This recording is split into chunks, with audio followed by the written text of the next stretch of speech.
છોટાઉદેપુર જિલ્લામાં સંસ્કૃત સપ્તાહ ઉજવણી અંતર્ગત નગરમાં સંસ્કૃત ગૌરવ યાત્રા નીકળી। જિલ્લા વિકાસ અધિકારી સહિતના અધિકારીઓએ લીલી ઝંડી આપી યાત્રાને પ્રસ્થાન કરાવી। વિગતે વાત કરીએ તો ગુજરાત રાજ્ય સંસ્કૃત બોર્ડ ગાંધીનગર દ્વારા આયોજિત છોટાઉદેપુર જિલ્લામાં સંસ્કૃત સપ્તાહની ઉજવણીના પ્રથમ દિવસે SF હાઈસ્કૂલ છોટાઉદેપુર ખાતેથી નગરમાં સંસ્કૃત ગૌરવ યાત્રા નીકળી હતી, જેને જિલ્લા વિકાસ અધિકારી સચિનકુમાર પ્રાયોજના વહીવટદાર કલ્પેશકુમાર શર્મા, જિલ્લા શિક્ષણાધિકારી આનંદકુમાર પરમાર અને જિલ્લા પ્રાથમિક શિક્ષણાધિકારી જસવંત પરમાર, નગરપાલિકા પ્રમુખ મંજુલાબેન કોહલી દ્વારા લીલી ઝંડી આપી સંસ્કૃત ગૌરવ યાત્રાને પ્રસ્થાન કરાવી હતી। આ યાત્રા SF હાઈસ્કૂલથી શરૂ થઈ મેઇન બજાર ફરી નગરપાલિકા ફાયર સ્ટેશન રહી SF હાઈસ્કૂલ ખાતે પૂર્ણ થઈ। આ રેલીમાં બાળકો વિવિધ બેનરો અને પ્લેકાર્ડ, બાળકોએ ઋષિમુનિઓના વેશભૂષા પોશાકથી ભારતની પ્રાચીનતમ સંસ્કૃતિની ઝલકને પ્રતિબિંબિત કરી હતી। આજની યુવા પેઢીમાં સંસ્કૃતિ અને પરંપરાની જાગૃતિ માટે યાત્રા દરમિયાન ટેબ્લોના માધ્યમથી વૈદિક સાહિત્ય અને ભારતીય પ્રાચીન સંસ્કૃતિ, વેદ મંત્રોના ગાન, સંસ્કૃત ભાષાના શ્લોક, ગીતો, વૈદિક પઠન જેવા વિવિધ પ્રદર્શનો દ્વારા રજૂ કરવામાં આવ્યા હતા। યાત્રામાં શાળાના વિદ્યાર્થીઓ ખૂબ મોટી સંખ્યામાં ઉત્સાહભેર જોડાયા હતા।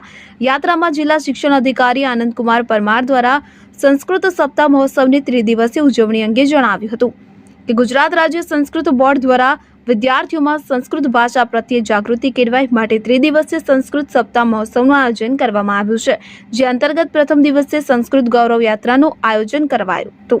બીજા દિવસે શાળા કક્ષાએ વિવિધ સ્પર્ધાઓનું આયોજન કરવામાં આવ્યું છે। સંસ્કૃત સપ્તાહ મહોત્સવના સમાપનમાં બોડેલી BAPS સ્વામિનારાયણ હોલ ખાતે સ્પર્ધાઓ અને સંસ્કૃત પ્રદર્શનનું આયોજન કરવામાં આવ્યું છે।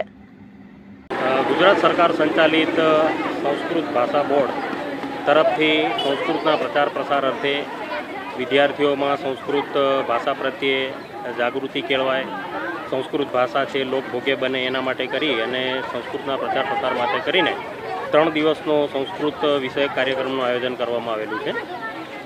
સદર કાર્યક્રમમાં પ્રથમ દિવસે સંસ્કૃત ગૌરવ યાત્રાનું આયોજન કરેલું છે। છોટાઉદેપુર જિલ્લા વહીવટીતંત્ર તરફથી અને શિક્ષણ વિભાગ તરફથી આ યાત્રાનું આયોજન કરવામાં આવેલું છે।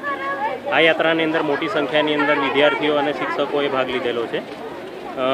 આવતીકાલનો જે કાર્યક્રમ છે શાળા લેવલના કાર્યક્રમો છે, એમાં વિવિધ પ્રકારની સ્પર્ધાઓનું આયોજન કરવામાં આવેલું છે। જ્યારે 8મી તારીખનો કાર્યક્રમ છે એ 3 દિવસના કાર્યક્રમના સમાપનના ભાગરૂપે બોડેલી ખાતે BAPS મંદિરના સ્વામિનારાયણ હોલ ખાતે કાર્યક્રમનું આયોજન કરવામાં આવેલું છે, જેમાં વિવિધ પ્રકારની સ્પર્ધાઓ અને સંસ્કૃત પ્રદર્શનીનું આયોજન કરવામાં આવશે।